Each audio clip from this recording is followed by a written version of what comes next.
Hey guys, usually I will create a folder like this before starting my work. I have created 6 subfolders in this. In photos I have front, side and a reference image, using which we can generate a face. So, let's move on to FacegenMaker software. Here you can load front and side view images.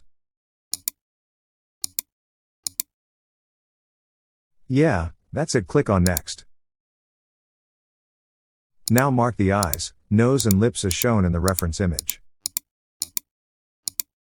Side view image is inverted. Let's make it straight by using the rotate option. Do the same for side view image, as you did for front view. Click on Create from Photos.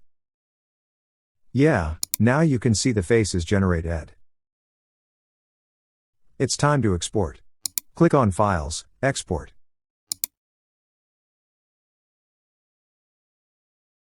Select Wavefront OBJ. Now, select a folder and save it. Thanks for watching. Have a look at previous video to know software requirements. And next video on how to modify the face using Blender. Give me a like to encourage my work.